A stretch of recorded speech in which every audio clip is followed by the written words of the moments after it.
그럼 먼저 우리가 알아야 될 것은 비유가 무엇인가라는 것을 알아야 합니다. 이 비유가 무엇인가요?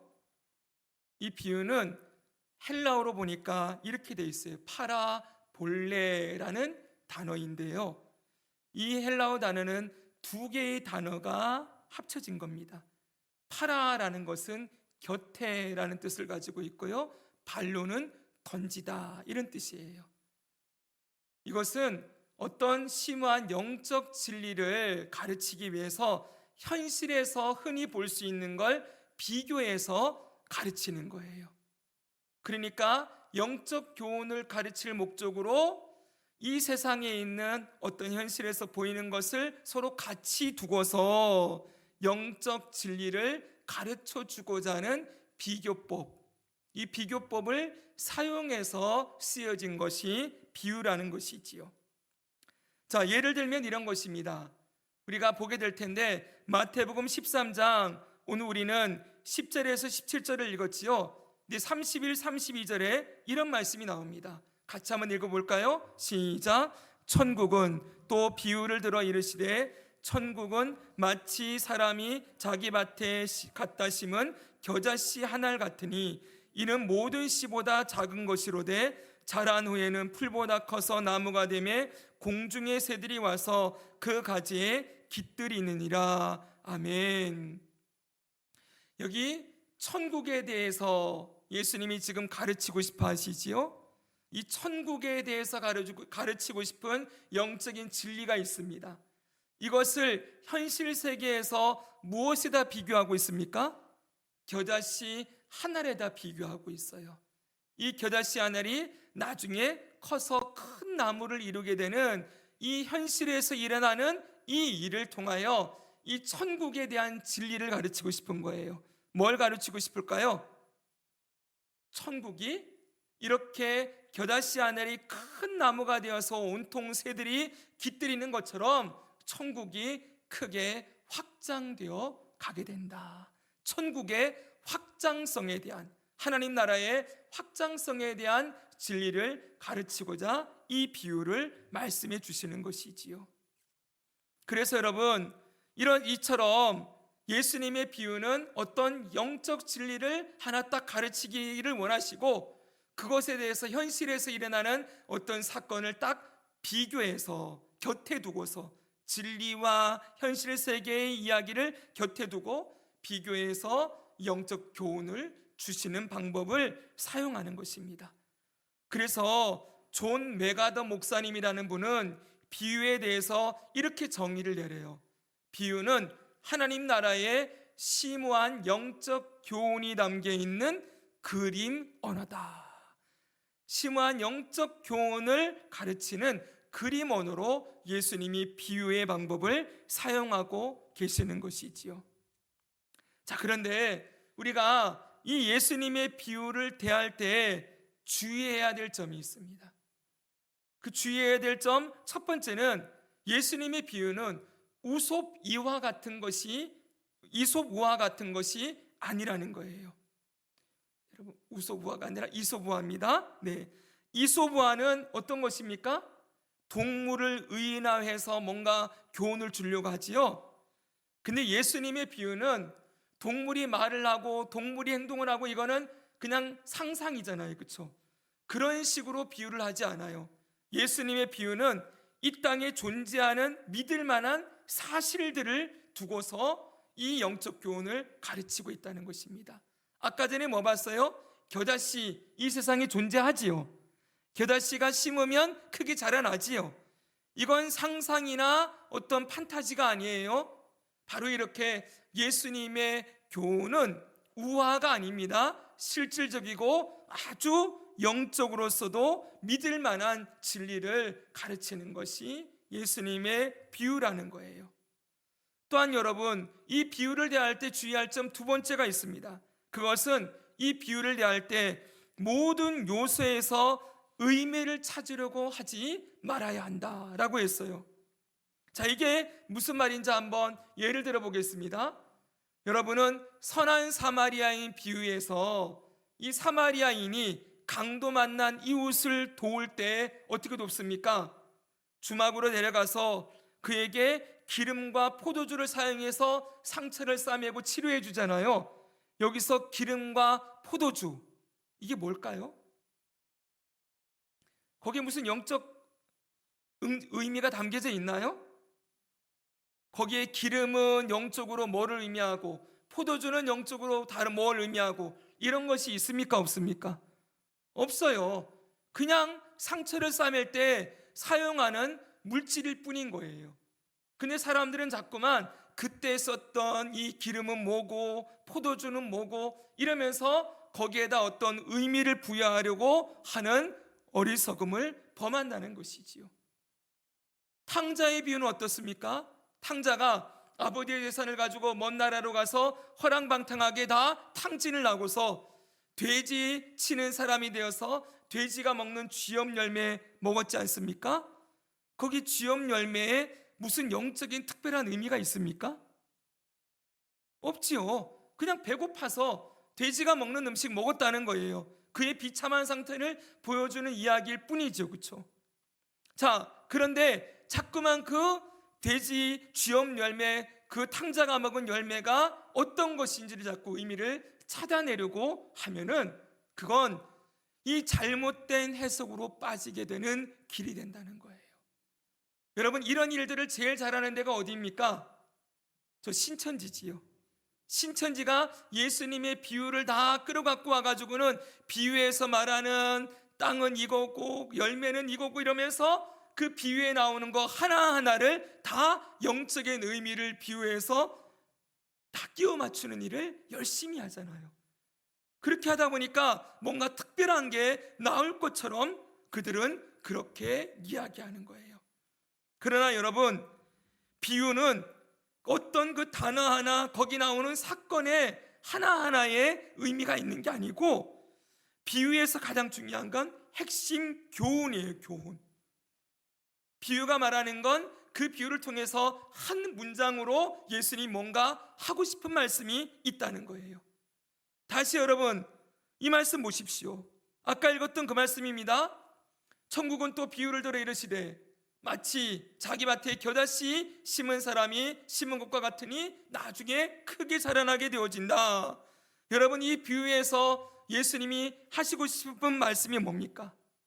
여기에서 만약 여러분, 여기 마치 겨자씨를 땅에 갖다 심은 사람이 누구인가?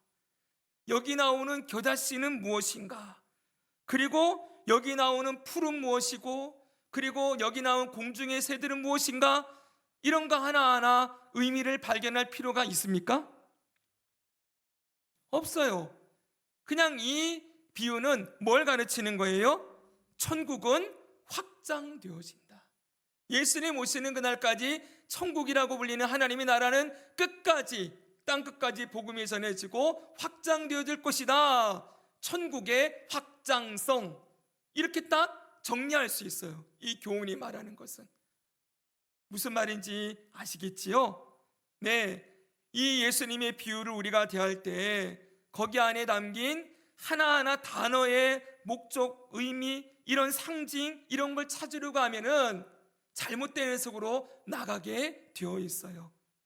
절대 그렇지 않습니다. 그렇게 비유를 해석해야 되는 것처럼 예수님 말씀하지 않아요. 비유는 분명하게 가르치는 핵심 교훈 한 문장이 그 안에 들어있다라는 것을 꼭 기억하고 비유를 대해야 할 것입니다. 세 번째로, 이 예수님의 비유는 축복의 약속이라는 것을 우리가 늘 유념하고 있어야 합니다. 우리가 오늘 읽었던 이 본문에 보면 마태복음 13장 16절은 이렇게 되어 있습니다. 같이 한번 읽겠습니다. 시작. 그러나 너희 눈은 봄으로 너희 귀는 들음으로 복이 있도다.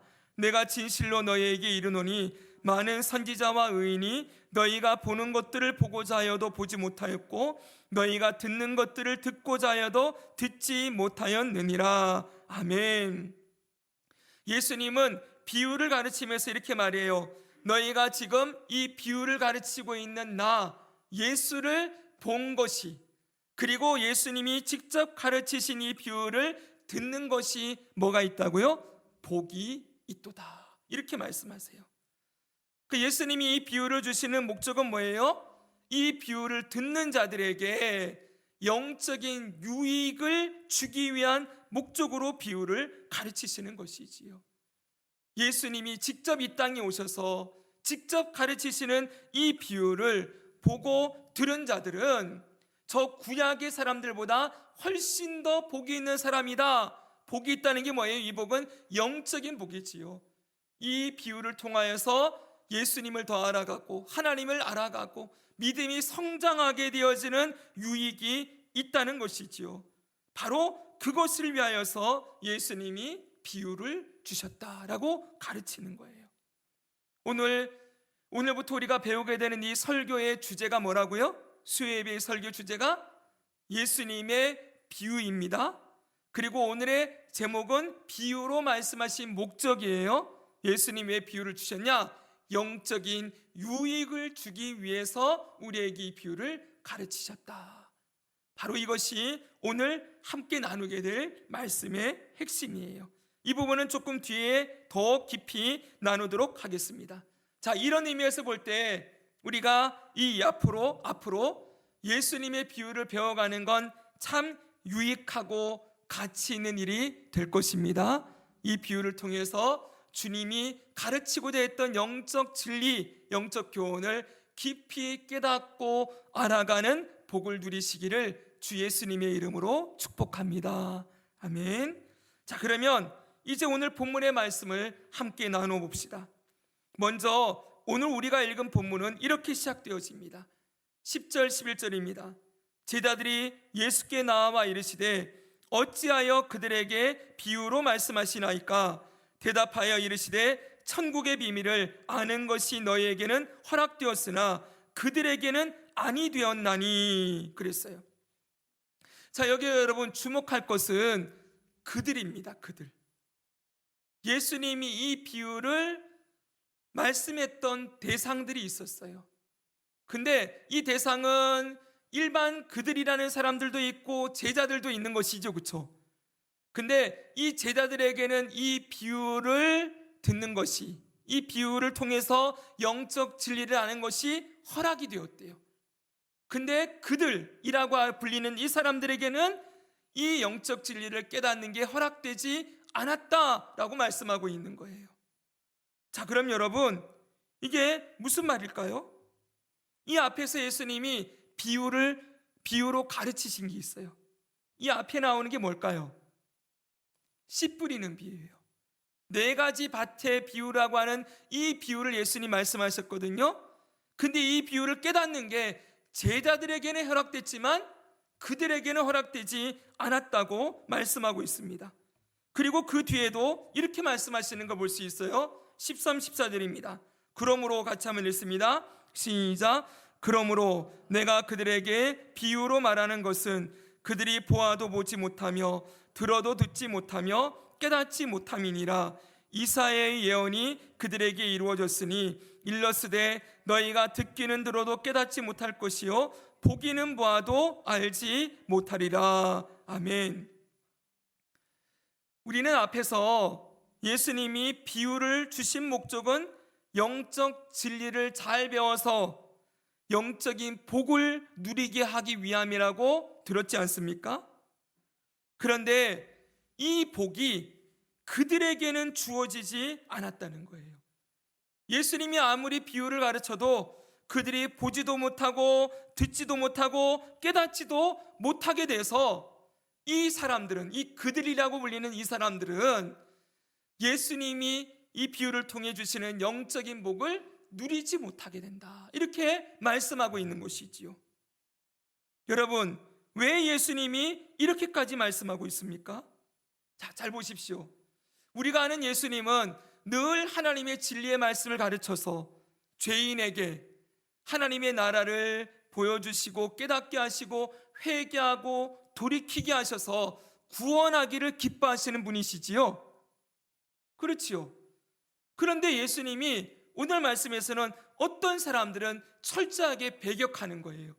저들은 예수님이 주시는 이 영적인 복을 누릴 심지어는 자격이 없다라고 말할 정도로 그들은 눈도 가리고 귀도 가려서 이거 깨닫지 못한다라고 이렇게 딱 단정을 지어버리는 거예요.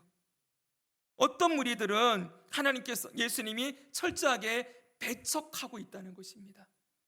그들에게 말씀을 들려주고 싶지 않으신 것처럼 보일 정도로 여기 나오는 그들은 예수님이 들어도 듣지 못하고 이 천국 비밀을 깨닫는 것도 허락되지 않았다라고 딱 끊어내는 거예요. 그럼 여러분, 여기 나오는 그들이 누구일까요? 신천지는 또 이거 가지고 그렇게 얘기할 수 있어요. 기존의 교회에 다니는 성도들에게는 이 영적인 비밀을 깨닫는 것이 허락되지 않았고, 신천지의 이만희를 따르는 사람들에게만 이 비밀이 깨달아지는 게 허락되었다, 이렇게 말할지도 몰라요. 근데 여러분, 이 말씀이 그런 말씀일까요? 여기 나오는 그들, 이 그들이 누구인지를 알아야 우리는 예수님이 비유를 말씀하신 목적을 바로 알 수가 있습니다. 먼저 여러분, 그러면 우리가 예수님이 이 비유를 말씀하시기 전에 앞에 무슨 일이 있었는지 알아야 하겠지요. 요 앞에 무슨 일이 있었을까요? 우리가 읽은 마태복음 13장 1절은 이렇게 시작돼요. 예수님이 비유로 말씀하실 때 여기 그날 그랬어요. 그날 예수께서 집에서 나가사 바닷가에 앉으심에 그랬어요. 그러면 한 날이 있었지요. 이 날은 비유를 가르치신 날입니다. 근데 이날 비유만 가르친 게 아니라는 거예요. 이날 앞에 무슨 일이 있었어요. 이 앞에는 뭘 봐야 될까요? 바로 한 장 앞에 12장을 보면 됩니다. 마태복음 12장에 어떤 사건이 있었고, 그 사건 때문에 예수님은 그들은 비유를 깨닫지 못하는 자들이다, 이렇게 배척하고 멀리 하시는 일이 있었다는 것이죠. 그럼 12장에 그날이 어떤 날인지 한번 봅시다. 그날에 무슨 일이 있었나요? 1절 2절에 이런 말씀이 나옵니다. 그때, 여러분 한번 읽어주십시오. 그때 예수께서 시작.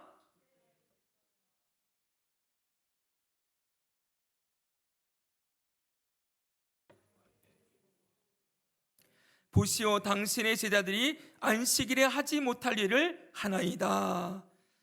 여기 그 유명한 안식일 논쟁 사건이 나옵니다.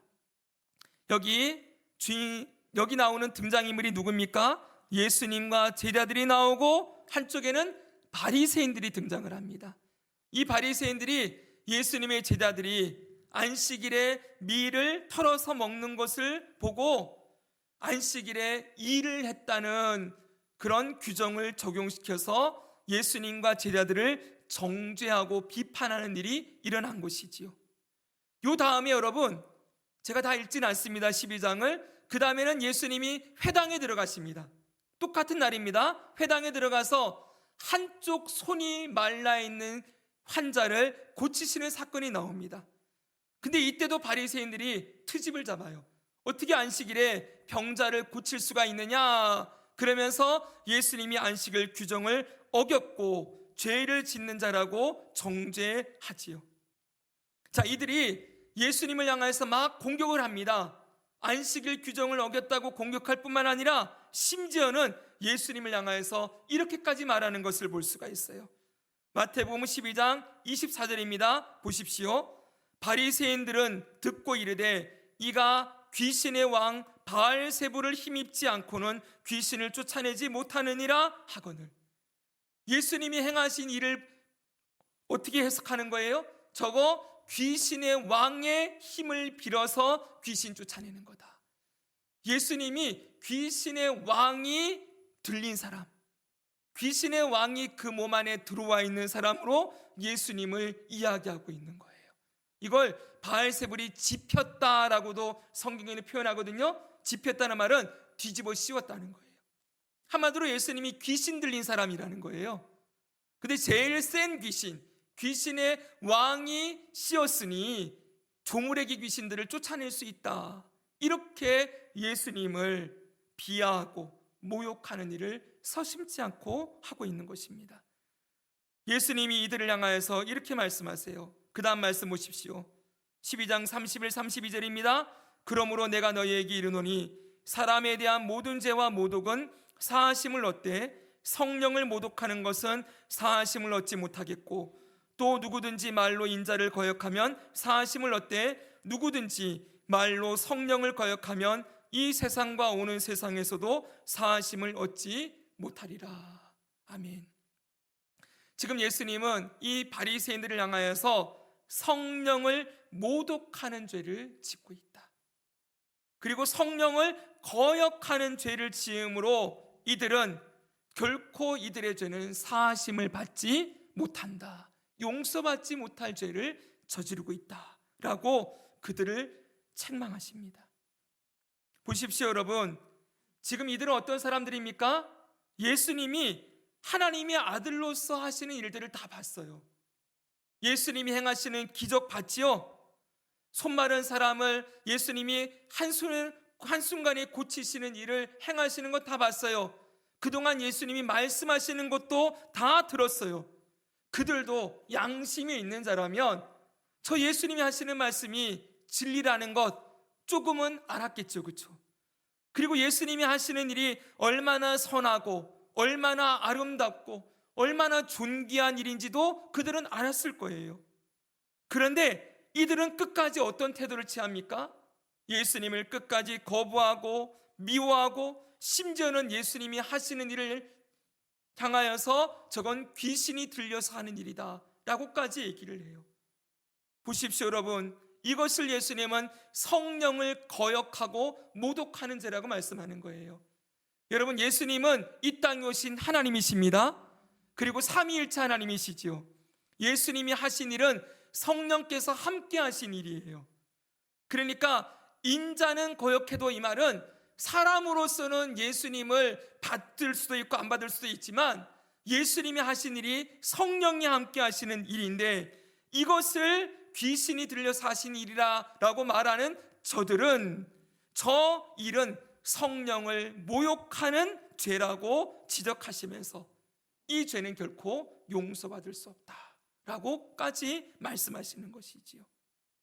그래서 여러분, 그 뒤에는 이렇게까지 말씀하십니다.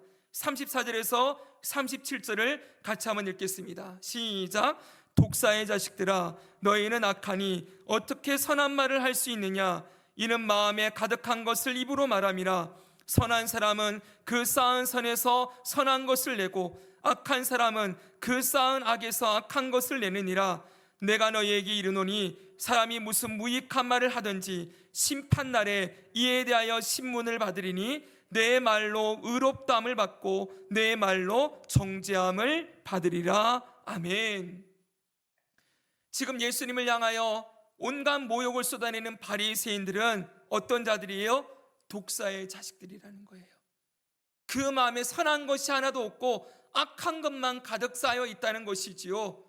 그 악한 것으로 악한 말을 내뱉었는데 그 말이 나중에 어떻게 된다는 거예요? 그들을 정죄하고 심판을 하는 근거가 될 거라는 거예요.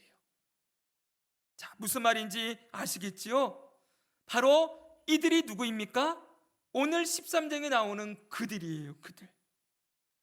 바로 예수님이 비유를 말씀하신 그날에 이런 일이 있었고, 그리고 예수님이 따로 그들에게서 떨어져서 제자들과 함께 바닷가에 가셔서 씨 뿌리는 비유를 하시고 오늘 말씀을 주시는 것입니다. 사랑하는 여러분, 여기 그들은 누구입니까?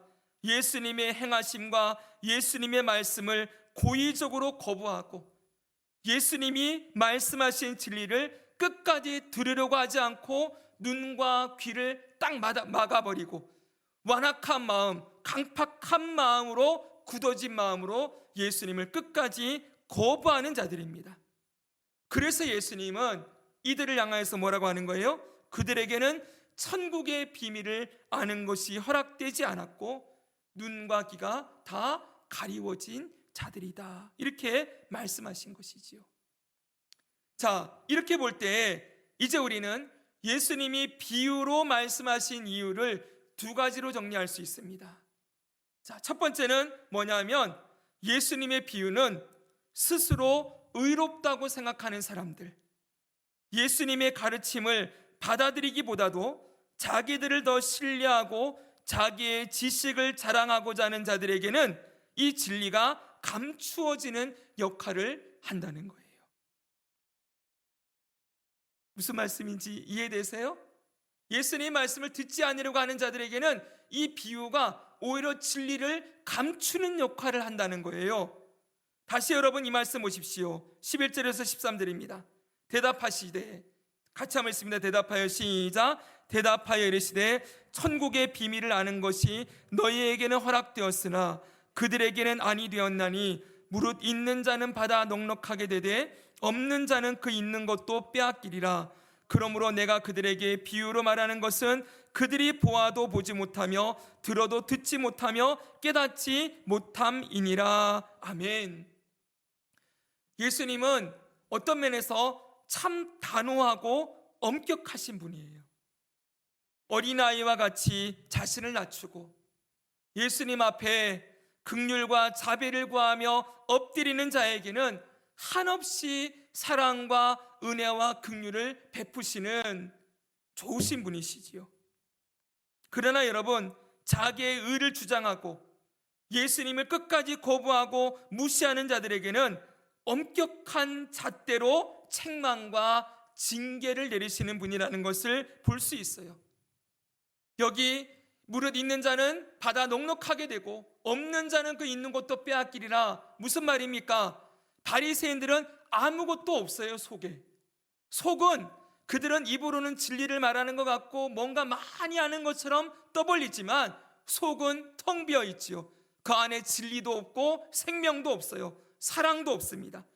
근데 뭔가 없는데 있는 것처럼 행동한 그들은 어떻게 된다고요? 있는 것도 빼앗기리라.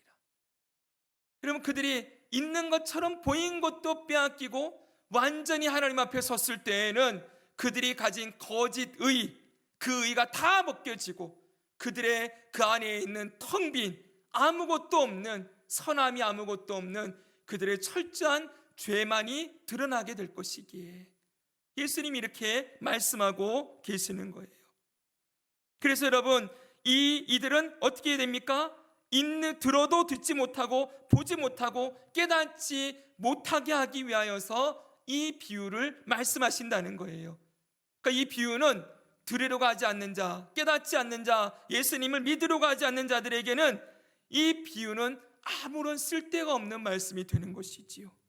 진리가 감추어지게 됩니다. 오히려 그것뿐만 아니라 그들을 심판하는 역할도 해요. 이 비유를 가르친 것이. 왜냐하면 그 다음 말씀 보십시오. 이사야 14, 15절에 보면은 이사야의 예언이 그들에게 이루어졌으니 일러스되 너희가 듣기는 들어도 깨닫지 못할 것이요 보기는 보아도 알지 못하리라. 이 백성들의 마음이 완악하여져서 그 귀는 듣기에 둔하고 눈은 감았으니 이는 눈으로 보고 귀로 듣고 마음으로 깨달아 돌이켜 내게 고침을 받을까 두려워함이라 하였느니라. 아멘. 예수님은 이사야 시대의 말씀을 가지고 와서 지금 이 바리새인들을 책망하는 말씀으로 사용하고 있어요. 여러분, 이 말씀은 이사야 6장 9절에서 10절을 그대로 인용한 말씀입니다. 우리 같이 한번 이 말씀 읽겠습니다. 여호와께서 시작. 여호와께서 이르시되 가서 이 백성에게 이르기를 너희가 듣기는 들어도 깨닫지 못할 것이요 보기는 보아도 알지 못하리라 하여 이 백성의 마음을 둔하게 하며 그들의 귀가 막히고 그들의 눈이 감기게 하라. 염려하건대 그들이 눈으로 보고 귀로 듣고 마음으로 깨닫고 다시 돌아와 고침을 받을까 하노라 하시기로. 아멘. 이 말씀을 그냥 읽으면 도대체 이게 무슨 소린가 그래요. 근데 이 말씀을 그냥 읽으면은 하나님이 이사야를 통하여 말씀을 전하게 하는데 하나님이 그들의 눈과 귀를 다 막아버려서 그들이 말씀을 듣고 회개하지 못하게 만드는 것처럼 보이기도 해요. 그러니까 하나님이 회개할 기회를 뺏어버리는 것처럼 말씀하는 것처럼 보이기도 합니다. 근데 그런 뜻이 절대 아니에요, 여러분. 여러분, 이 말씀은 역설법이에요. 들어보십시오. 이사야 시대에 얼마나 이 시대가 어떤 시대입니까? 하나님께서 계속 선지자들을 보내셔서 말씀을 주시는데 백성들이 말씀을 듣습니까? 안 듣습니까? 선지자의 말씀을 다 거부하고 들으려고 하지 않아요. 여러분, 사람들은 하나님의 말씀을 들으려고 하는 것이 아니라 율법을 무시하고, 우리 이사야 시대에 어떤 시대였는지 알잖아요. 그들이 와서 마당만 밟고 가는 자들, 외식으로 형식으로 예배 드린다고 하고 저는 것 눈먼 것 죄악된 것 갖고 와서 대충 때우고 예배를 드림으로 말미암아 하나님께서 이들이 예배를 드리러 오지 못하도록 성전문을 닫는 자가 있었으면 좋겠다.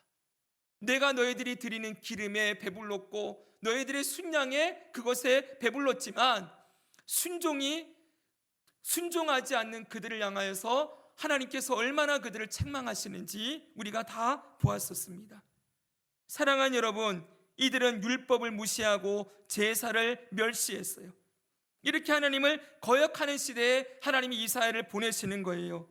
이사야를 보내셔서 하나님 말씀을 그들에게 선포하게 하세요. 근데 이 말씀은 역할이 있는 거예요. 이 말씀을 듣고 그들이 돌아올까요? 안 돌아온다는 거죠. 이 말씀을 계속 주면 줄수록 어때요? 더 눈과 귀를 닫는다는 거예요. 마음이 더 굳어져서 말씀을 쳐내기 시작하고, 처음에는 말씀을 듣다가 좀 찔리기도 하지요. 근데 말씀을 찔리는 것도 이제는 싫어져요. 내가 왜 말씀 들으면서 내 마음이 힘들어져야 돼? 그러면서 마음 문을 확 닫아버려요. 그리고 아무리 좋은 말씀이 들려도 이제는 아예 들으려고도 하지 않는 모습. 이 말씀이, 이사야를 통해서 주시는 말씀이 그들에게 회개와 구원의 말씀으로 임해야 되는데, 그들이 이미 눈과 귀를 닫고 하나님 말씀을 거부하고 있기에 말씀이 들려지는 게 더욱 그들을 거역하게 만드는 도구가 되어진다는 거예요. 그리고 이것은 마침내 그들이 이렇게 거역함으로 말미암아 하나님의 심판을 받게 될 수밖에 없는 근거가 된다는 것이지요. 그게 바로 이 말씀이에요. 그들이 돌아와서 마음으로 깨닫고 고침을 받을까 하노라. 이 말씀은 이들이 이 말씀을 듣고 계속 거부하게 되어서 하나님의 심판을 마침내 받게 될 수밖에 없다는 것을 역설적으로 이렇게 말씀해 주고 있는 것이지요. 사랑하는 여러분, 예수님의 시대도 마찬가지입니다. 예수님이 성령의 능력으로 의를 행하고 진리를 가르치고 있어도 바리새인들은 전혀 듣지 않고 거부합니다. 이렇게 눈과 귀를 가리고 예수님을 거부하는 자들에게 예수님이 비유로 주시는 말씀은 더욱 진리를 감추는 역할을 하고, 그리고 예수님의 이 말씀을 거부한 그 죄에 대한 심판을 받게 하는 기능을 하게 된다는 것입니다. 사랑하는 여러분, 오늘 말씀이 우리에게 주는 메시지가 무엇입니까? 핵심은 이것입니다. 하나님의 말씀을 들을 때, 예수님의 말씀을 들을 때 우리의 마음밭이 어떠한가라는 걸 늘 점검해야 된다는 것이지요. 이 말씀은 씨 뿌리는 비유에 이어서 주신 말씀이라는 거예요. 우리의 마음밭이 돌밭처럼, 가시떨기 나무 같은 나무밭처럼, 그리고 길가밭처럼 딱딱하게 굳어 있고, 이 안에 예수님 말씀을 거부하는 것들이 가득 차 있어서 예수님의 말씀을 들려줄 때 네, 아멘 하고 순종하고 그 말씀 앞에 회개하고 엎드리는 일들이 일어나고 있지 않다면 이 마음이 아주 심각한 상태라는 걸 예수님이 말씀해 주고 있는 것이지요. 핵심은 이것입니다. 늘 예수님 앞에 겸손함으로 서 있는가?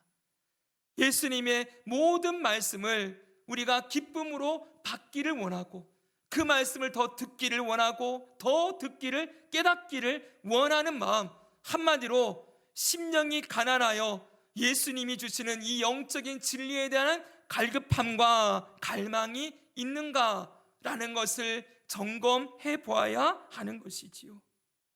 사랑하는 여러분, 저와 여러분은 일평생 하나님의 말씀을 배우는 자로 살아갈 것입니다. 동의하십니까? 아멘이지요? 혹시라도 우리 중에 누가 이만하면 됐지 뭐, 나는 이 정도만 알면 됐지 뭐, 그리고 이 정도만 배우는 건 이 정도만 하면 됐지 뭐, 이렇게 생각하고 지나가는 사람이 있다면 정말 위험한 사람인 거예요.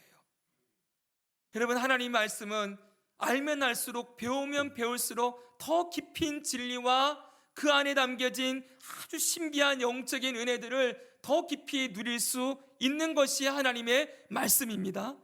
오늘 이승용 성도님이 기도한 것처럼 더 주님을 알기를 소망하고, 더 주님의 말씀 안에서 주님이 행하신 일들, 예수님의 십자가와 구원, 여러분, 이것이 더 깨달아지는 은혜가 우리에게 늘 있어져야 하는 것이지요.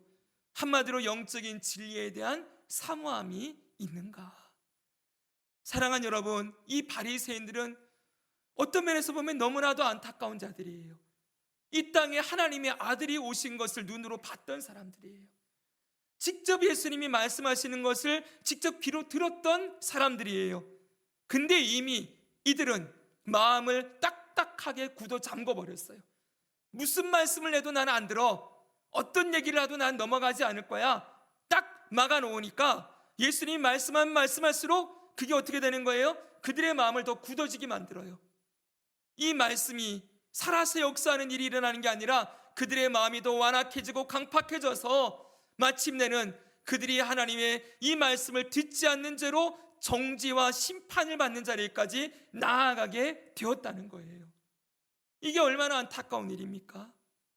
사랑하는 여러분, 이런 사람이 되지 않기를 우리는 늘 생각하고 우리의 마음을 점검해야 하는 것이지요. 그래서 다시 정리하면 예수님이 비유를 주신 첫 번째 목적은 마음을 닫아 잠그고 자신의 의로움과 자신을 더 신뢰하면서 예수님의 말씀을 더 이상 듣고 깨닫지도 않으려고 하는 자들에게 이 하나님의 진리를 감추고 오히려 그 죄를 심판하는 기능을 하는 것이다. 이것이 오늘 예수님이 우리에게 가르치는 비유를 주신 목적입니다. 자, 두 번째가 있습니다. 두 번째는 간단히 정리하고 마칩니다. 두 번째는 같이 읽겠습니다. 예수님의 비유는, 시작. 예수님의 비유는 예수님 앞에 어린아이와 같은 심령으로, 가난한 심령으로 서 있는 자에게 깊은 영적 진리를 깨닫게 하고 믿음이 자라나게 하는 역할을 한다. 아멘. 다시 말씀드리지만 예수님의 말씀은 우리가 일평생 더 듣고 읽고 배우고 알아가고 사랑하고 순종해야 될 말씀임을 믿습니다. 어린아이처럼 더 주님을 의지하고 가난한 심령으로 더 주님을 알아가고자 하는 자에게 이 예수님이 주시는 비유는 풍성한 영적 진리를 깨닫게 하고 더 풍성한 영적인 생명을 누리는 도구로 쓰여질 거예요. 그래서 여러분, 예수님은 이렇게 말씀하십니다.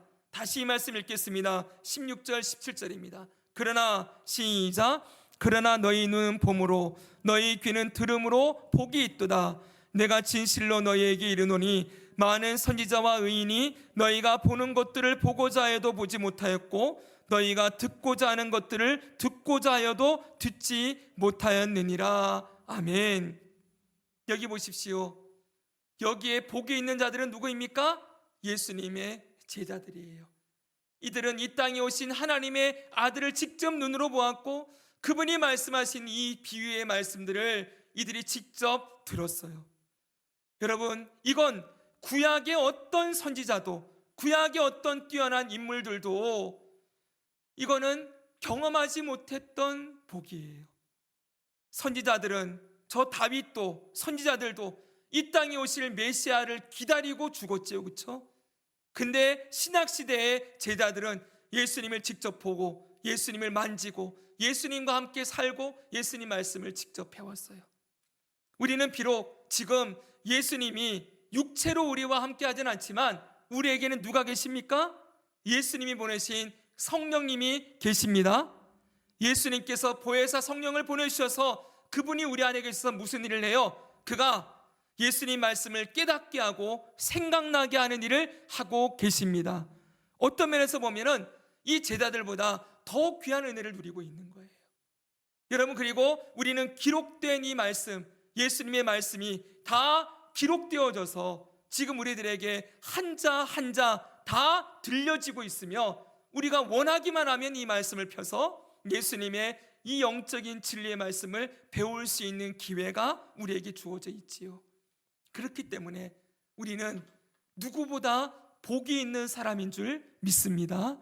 구약의 어떤 이들도 누리지 못했던 이 복을, 제자들도 누리지 못했던 복을 어쩌면 우리는 더 풍성하게 누리는 삶을 살아가고 있습니다. 이제 여러분, 이 예수님의 비유를 하나하나 우리가 배워가면서 예수님이 가르치시는 이 영적인 진리와 교훈을 우리가 잘 배우고 익혀서 이 말씀 속에서 주님의 나라를 더 알아가고 예수님과 함께 동행을 하고 예수님의 이 말씀 속에서 예수님의 뜻을 이루어감으로 날마다 우리의 삶을 풍성한 생명으로 채우시는 이 예수님의 생명의 복을 풍성히 누리며 살아가는 저와 여러분이 되기를 주 예수님의 이름으로 축복합니다.